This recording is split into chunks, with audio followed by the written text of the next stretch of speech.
God is dead, God remains dead, and we have killed him. How shall we comfort ourselves, the murderers of all murderers? What was the holiest and mightiest of all the world as yet dawned, has bled to death under our own knives. इतनी बड़ी warning दे दी भाई Friedrich नीचे ने। लोगों ने मजाक बनाया, लोगों ने कहा पागल आदमी है, लोगों ने कहा सनकी आदमी है, लेकिन जो समझने वाले थे उनको इशारा ही काफी था। और ये सिर्फ छोटा मोटा इशारा नहीं था, ये बहुत बड़ा इशारा था। और ये इशारा पूरी 19th, 20th और 21st सेंचुरी को बदल के रख देने वाला था। कि सिर्फ फ्रीडरिख विल्हेम नीचे थे जिन्होंने ये कॉन्सेप्ट दिया, गॉड इज डेड। हम लोग इस कॉन्सेप्ट को इतना ज्यादा अपने पास रख के बैठ गए, इतना ज्यादा लोग उसको गाली देने लग गए कि लोग इसके पीछे का मीनिंग भूल गए, लोग इसके पीछे की वार्निंग भूल गए। आज के इस लेक्चर में हम जानने की कोशिश करेंगे कि क्यों असल में नीचे ने कहा गॉड इज डेड। क्या वो मजाक बनाना चाहते थे, अरे भाई गॉड इज डेड, मजा आ गया, मैं तो महान बन गया, मैं तो डेथ ऑफ गॉड प्रिडिक्ट कर दिया, मैं तो प्रिडिक्ट छोड़ो क्लेम कर दिया गॉड इज डेड। क्या नीचे ये करना चाहते थे, या नीचे असल में बहुत घबराए हुए थे, बहुत डरे हुए थे कि अब क्या होगा इस दुनिया का, अब क्या होगा सोसाइटी का, अब कौन बनाएगा मॉरल्स, अब कौन बनाएगा एथिक्स। आज का ये लेक्चर हमने 3 पार्ट्स में डिवाइड किया हुआ है और उन 3 पार्ट्स में हम लोग लेते हुए चलेंगे कि इसकी हिस्ट्री, कि क्यों जरूरत पड़ी फ्रीडरिख विल्हेम नीचे को एक ऐसा प्रॉफिट बनने की, जहाँ पे प्रॉफिट्स अब्राहमिक रिलीजन्स के आके बोल रहे थे गॉड पे भरोसा करो, और यहाँ पे एक प्रॉफिट आके बोल रहा है गॉड इज डेड। हिस्ट्री लेते हुए चलेंगे, क्यों है, किस लिए है, और उसका मॉडर्न लाइफ में, मॉडर्न वर्ल्ड में क्या रिलेवेंस है आज के इस लेक्चर में। तो लेक्चर पूरा जरूर देखना। आधी इन्फॉर्मेशन देखोगे, आधी इन्फॉर्मेशन से 10 लोगों को जाके आधी इन्फॉर्मेशन बताओगे, सामने वाले से गालियां ही पड़ेंगी, ठीक है, पूरा देखना। आगे बढ़ने से पहले मैं आप सबको ये बताना चाहता हूँ कि डिस्क्रिप्शन में मेरा एक और चैनल है जिसमें मैं रोज candid random vlog style videos upload करता हूँ। फिलॉसफी ने मेरी लाइफ कैसे इंप्रूव करी, फिलॉसफी ने मेरी लाइफ कैसे बेटर करी, मैं एक एवरेज इंसान से एक ऊबरमेंश कैसे बन पाया, सब कुछ वहाँ पे रहेगा। तो जाके वहाँ पे सब्सक्राइब कर सकते हो, सपोर्ट कर सकते हो, देख सकते हो। और हाँ, इन लेक्चर्स में लाइक ज़रूर करो, कमेंट करके बताओ कैसा लगता है, बिकॉज ये एंगेजमेंट बढ़ाता है और चैनल का फ़ायदा होता है और 10 लोगों को दिखता है। सो प्लीज़ लाइक करोगे तो मुझे भी अच्छा लगेगा कि हाँ लोगों को पसंद आ रहे हैं लेक्चर्स। कमेंट्स अच्छे छोड़ोगे, जैसा भी है, कंस्ट्रक्टिव क्रिटिसिज्म है, पॉजिटिव है, नेगेटिव कमेंट्स है, बस बदतमीजी मत करना, जो भी छोड़ना है छोड़ो, बट एंगेज जरूर करना लेक्चर्स के साथ। Part 1, historical and theological inputs. अब जो है ना, हम यहाँ पे 19th सेंचुरी की थोड़ी हिस्ट्री लेने की कोशिश करेंगे, क्योंकि गॉड इज डेड जो कॉन्सेप्ट आया वो क्यों आया, उसके पीछे की रीजनिंग हमें जाननी बहुत जरूरी है। तो क्या था, तुम्हारे प्री सोक्रेटिक, सोक्रेटिक, डायलेक्टिकल और सिस्टमैटिक फिलॉसफी से तुम्हारे आगे बढ़ते बढ़ते बढ़ते क्या होना, लोग ऊब चुके थे बहुत ज्यादा, लोग पहुंच गए रोमांटिक फिलॉसफी की तरफ। तुमने बहुत ये शब्द सुना होगा, जो एकेडमिकली फिलॉसफी पढ़ रहे हो उनको पता होगा व्हाट इज रोमांटिक, और तुमने बहुत ये शब्द फेंकाओ होते हुए सुना होगा। Romantic philosophy is more of a personal philosophy, एक फिलॉसफी जो सेल्फ अवेयरनेस से आ रही है, आत्मनिर्भरता, रादर देन लॉजिक के ऊपर। हम लॉजिकली नहीं चलेंगे, रैशनली नहीं चलेंगे। रोमांटिक फिलोसफर्स ने सोरेन किरकेगार्ड के वक्त से शुरू हुआ, उन्होंने पूरी तरीके से खारिज करने की कोशिश करी सिस्टमैटिक फिलोसफी की, यार ये लॉजिक के और शब्दों के जाल में अगर फंस जाओगे, इससे ये आया, उससे ये आया, उससे ये आया, अगर कॉजेशन में पड़ जाओगे, कॉज एंड इफेक्ट, तो बहुत बड़ी दिक्कत हो जाएगी। जैसे कि हमारे इमैनुअल कांट ने दिया नॉमिना फिनोमिना का कॉन्सेप्ट, जो कि अपने में ही बहुत इंट्रिकेट था कि कैसे चीजें एक दूसरे को सपोर्ट कर रही हो, कैसे कॉज एंड इफेक्ट एक नॉमिना फिनोमिना क्रिएट करता है। उन सबको हटा के खारिज करके एक पोएटिक फॉर्म में, भले ही आर्काइक इंग्लिश का यूज किया हो, ओल्ड इंग्लिश जो उन्होंने 10 स्पोक ज़रथुस्ट्रा जिसने किताब पढ़ी है, जो सीरीज चल रही है वो भी जाके देख सकते हो। आर्काइक इंग्लिश, दाओ, शैंट, शैल्ट, ये सब जो पुरानी इंग्लिश होती थी, उसका जो यूजेज था, उसके यूजेज के थ्रू यहाँ पे बात होनी शुरू हो गई। और मेनली ये क्यों हुआ, ये मेनली इसलिए हुआ क्योंकि मॉरल इंडिविजुअलिज्म का, जो कि सोरेन किरकेगार्ड ने निकाला, एक वेव चल पड़ी। हमारे प्री सोक्रेटिक, सोक्रेटिक फिलोसफर्स जो है एथिक्स के ऊपर जब बात करते थे, वो यही कहते थे कि एथिक्स या एथिकल गुड सबके लिए बराबर रहता है। हर इंसान एथिकल तब होगा जब वो ये पर्टिकुलर सेट ऑफ ऑर्डर्स या ये particular set of virtues follow करेगा। सोरेन किरकेगार्ड और आने वाले एग्जिस्टेंशियल फिलोसफर्स ने इन चीजों को खारिज कर दिया और कहा कि सबकी एथिक्स उनके साथ होती है, जिसके ऊपर नीचा ने भी कमेंट किया, I must find a truth that is true for me, an idea for which I can live और डाई। सोरेन किरकेगार्ड ने कहा कि मुझे अपनी सब्जेक्टिव मॉरल ट्रूथ पता लगानी है, जिसके लिए मैं या तो जी सकता हूँ या तो मैं मर सकता हूँ। मैं कलेक्टिव दुनिया की ट्रुथ पे नहीं चलना चाहता। उसी को लेकर उनके मैरिज के ऊपर, लव के ऊपर, प्यार के ऊपर, रोमांस के ऊपर काफ़ी ज़्यादा उनकी बहुत खुली हुई टिप्पणी थी, जो कि सोरेन किरकेगार्ड का लेक्चर नहीं है लेकिन उसका हम देख सकते हैं। अब यहाँ पे नीचे आए, नीचे ने कहा कि मोरालिटी सिचुएशन डिपेंडेंट होती है, इट इज सिचुएशनली डिपेंडेंट। और एक इंसान, तुम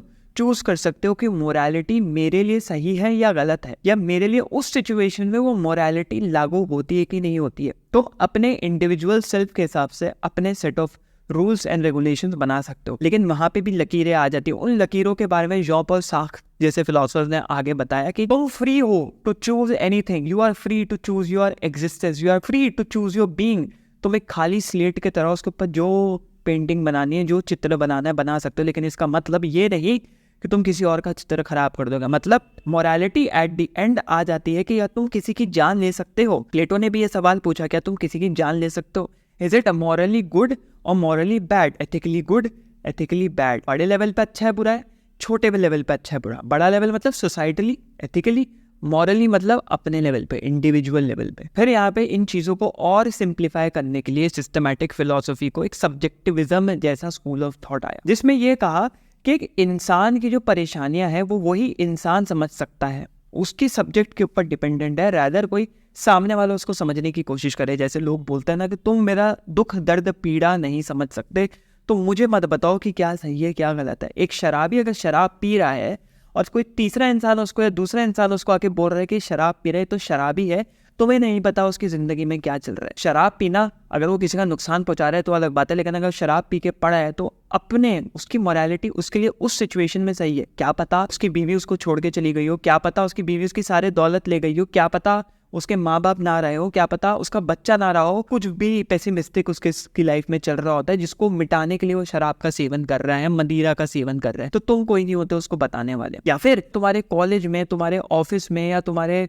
स्कूल में किसी के कम नंबर आ रहे हैं, किसी का प्रमोशन नहीं हो रहा, किसी को बॉस से गाली पड़ रही है, तो तुम उस पर हंस रहे हो कि वो डम है, वो गधा है। तुम्हें नहीं पता कि उसके पीछे की क्या चीजें। टीचर्स उसका मजाक बना रहे हैं, टीचर्स उसको गलिया रहे हैं, बॉस उसको गलिया रहा है, प्रोफेसर उसको गलिया रहे हैं, लेकिन उसकी जिंदगी में क्या परेशानी है। सबको अपना ऑब्जेक्टिव ट्रुथ दे रहे हैं कि अगर वो नंबर कम ला रहा है या अगर वो काम ठीक से नहीं कर पा रहा है तो ही इज अ डम पर्सन। लेकिन कोई ये नहीं देख रहा कि उसकी रियलिटी में, उसकी लाइफ में उसके ऊपर क्या क्या बीत रही है।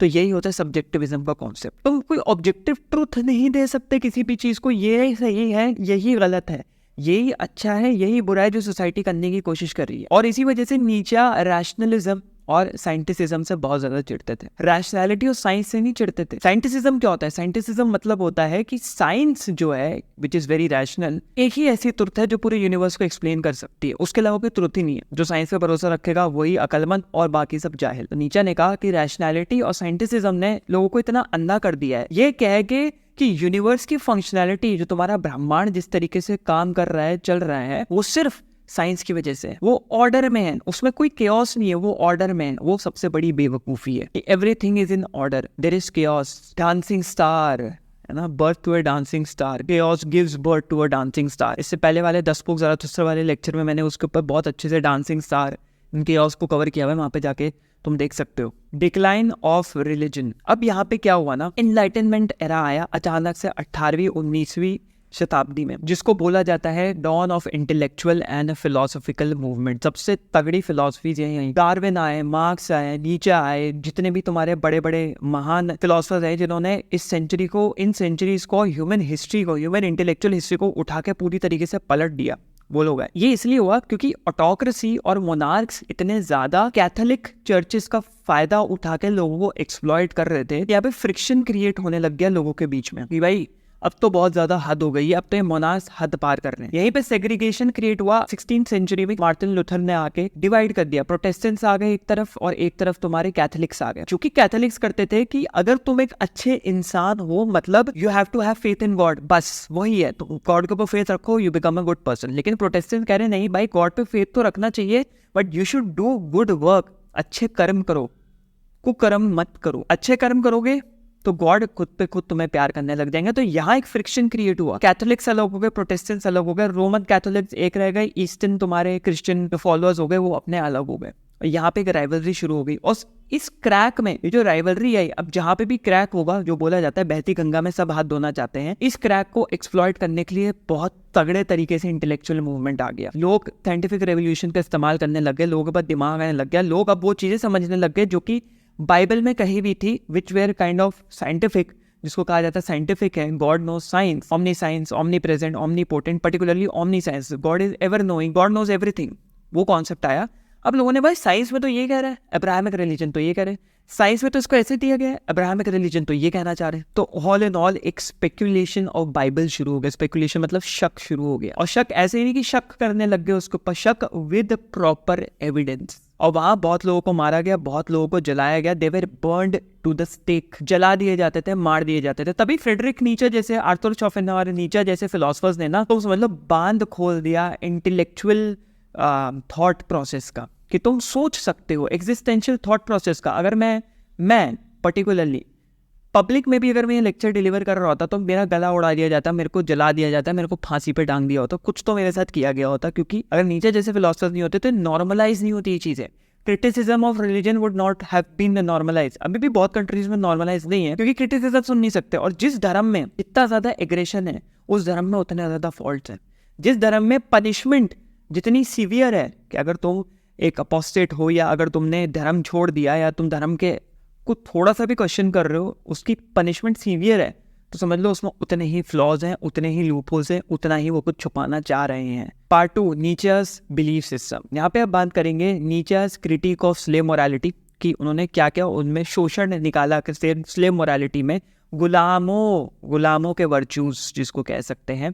और यहाँ पे हम लोग लेके चलेंगे chapter 9 of beyond good and evil. अब एक कहानी है, कहानी को ध्यान से सुनना और समझना। एक साम्राज्य है या किंगडम है जिसमें वेल्दी लोग हैं, पावरफुल और डोमिनेटिंग लोग हैं, ताकतवर लोग हैं, बहुत पैसा है, अंधा पैसा है, बहुत ताकत है उनके पास, फिजिकल नहीं, पावरफुल इन द सेंस कि वो कुछ भी कर सकते हैं उस साम्राज्य में। और एक तरफ गरीब लोग हैं, पीजेंट्स हैं, जिनको नीचे तबके से देखा जाता है, नीचे निगाहों से जिनको देखा जाता है। अब क्या होता है, वो ऑप्रेस हो गए हैं, परेशान हो गए हैं, थक गए हैं वेल्दी लोगों से कि यार ये तो अमीर पे अमीर हुए चले जा रहे हैं, ये तो हमें डोमिनेट करे चले जा रहे हैं। अब हम क्या करेंगे भैया, इस चीज से तो बाहर निकलना बहुत जरूरी है, हमको तो काट फाड़ रहे हैं। लेकिन हम रिवॉल्ट नहीं करेंगे, हम सत्याग्रह करेंगे भाई, हम गांधीवाद बनेंगे, हम एक आइडिया लेके आएंगे और उस आइडिया के थ्रू हम लोग रिवॉल्ट करेंगे। वो आइडिया क्या है, हमें कहा जाता है, या ये वेल्दी लोग कहते हैं कि ह्यूमिलिटी, कंपैशन, आपस में प्रेम होना और एक ह्यूमिलिटी होना, डाउन टू अर्थ रहना बुरी बात होती है, हम वही करेंगे, चलो वही करते हैं। अब सब ह्यूमिलिटी में आ गए, सब डाउन टू अर्थ हो गए, सब कंपैशनेट हो गए,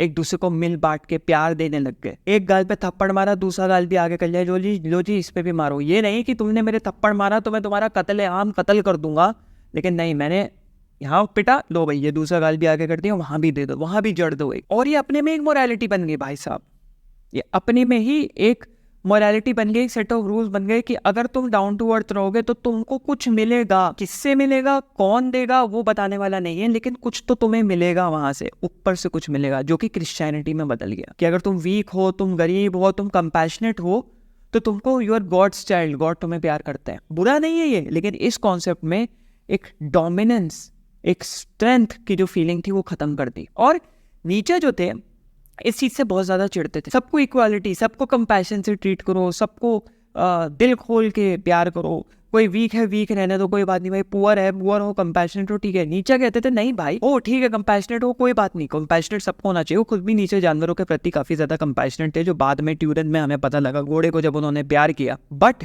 मेन उनका मुद्दा ये था कि भाई नेचुरल सिलेक्शन की वजह से डोमिनेंस आता है, तुम उसको इरेडिकेट क्यों करना चाहते हो? तुम बहुत बोलते हो ना नेचर के साथ खिलवाड़ मत करो, तो तुम at the first place nature के साथ, मदर अर्थ के साथ क्यों खिलवाड़ कर रहे हो भाई? Survival of the fittest, Darwin बाबा ने खुद कहा, ये the most dominating, the most powerful, the most resilient, सबसे ताकतवर यहाँ सर्वाइव करेगा, तो तुम वो हटाना क्यों चाहते हो?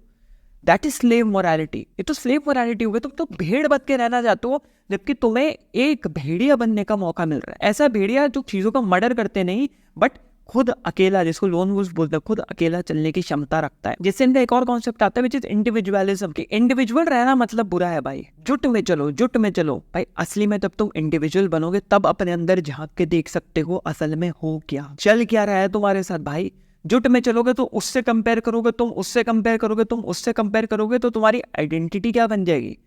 तुम्हारी identity would be equal to comparison with other people. अच्छा वो ऐसा है तो मैं ऐसा नहीं हूँ, मैं ऐसा हूँ तो वो क्यों नहीं ऐसा है, वो क्यों नहीं ऐसा है तो वो ऐसा क्यों बन रहा है। इसी में घूमते रह जाओगे। इंडिविजुअल रहोगे तो खुद को समझ पाओगे, कुछ नया लाओगे, कुछ आउट ऑफ द बॉक्स लाओगे, कुछ अनऑर्थोडॉक्स लाओगे। Part 3 the war cry. अब हम लोग ना यहाँ पे लेके चलेंगे गॉड इज डेड असल में आया क्यों, क्यों कहना पड़ा फ्रीडरिक नीचे को that God is dead we have killed him. Simple सा सीन ये कि एक मेटाफोरिकल टर्म था, और ये मेटाफोरिकल टर्म एक वार्निंग दे रहा था धार्मिक लोगों को सबसे ज्यादा कि भाई तुम्हारे रिलीजियस बिलीफ्स खुद पे खुद नीचे जा रहे हैं। तुमने क्या किया, तुमने साइंटिफिक रेवोल्यूशन, इंडस्ट्रियल रेवोल्यूशन से जो निकल के पैदा हुई हुई चीजें उसका सेवन करना शुरू कर दिया है, तो तुम खुद गॉड के कॉन्सेप्ट से नीचे जाते जा रहे हो। तुम अपने रिलीजियस फेथ और रिलीजियस आइडियोलॉजीज भूल रहे हो। You are killing your God yourself. तुमने खुद वो तलवार या तो वो छुरी या वो कुकरी पकड़ी हुई हो, तुम खुद अपने गॉड का मर्डर कर रहे हो भाई। Are you even realising it? क्या तुम्हें वो समझ में आ रहा है? तुम मोबाइल फोन का इस्तेमाल कर रहे हो,